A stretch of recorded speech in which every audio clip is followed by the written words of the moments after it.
திருவள்ளூர் மாவட்டம் பெரியபாளையத்தில் உள்ள பவானி அம்மன் கோயிலுக்கு ஏராளமானோர் திரண்டதால் போக்குவரத்து நெரிசல் ஏற்பட்டுள்ளது. கூடுதல் விவரங்களை செய்தியாளர் பாலாஜி வழங்க கேட்கலாம். பாலாஜி வணக்கம். கூடுதல் விவரம் என்ன நீங்க வழங்கல? வணக்கம். திருவள்ளூர் மாவட்டம் பெரியபாளையத்தில் அமைந்துள்ள அருள்மிகு பவானி அம்மன் திருக்கோவில் சிறப்பு வாய்ந்தது. சுயம்புவாக எழுந்தருளி அம்மனை வழிபட ஆடி மாதத்தில் பல்லாயிரக்கணக்கான பக்தர்கள் செல்வது வழக்கம்.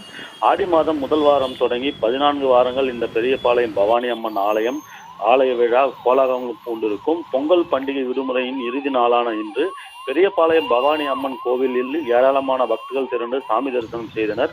ஏராளமான பக்தர்கள் சொந்த வாகனங்களில் அம்மனை தரிசித்து செல்கின்றனர்.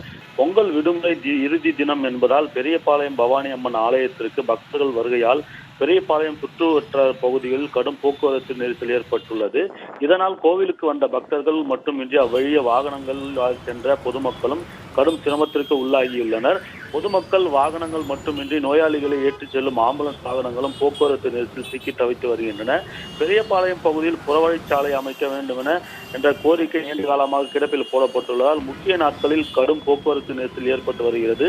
சென்னையிலிருந்து பெரியபாளையம் வழியே திருப்பதி செல்லும் வாகனங்கள் ஊருக்குள் செல்வதால் கடும் போக்குவரத்து நெரிசல் ஏற்படுகிறது. உடனடியாக பெரியபாளையத்தில் புறவழிச்சாலை திட்டத்தை நிறைவேற்றிட வேண்டும் என பகுதி மக்கள் கோரிக்கை வைக்கின்றனர். மேலும் பெரியபாளையம் பகுதியில் போதிய போலீஸ் இல்லாததால் போக்குவரத்து ஒழுங்குபடுத்தும் பணியில் தோய்வு ஏற்பட்டுள்ளது. தற்போது இந்த பெரியபாளையம் சென்னை திருப்பதி நெடுஞ்சாலையில் சற்று போக்குவரத்து நெரிசல் காணப்பட்டு வருகிறது.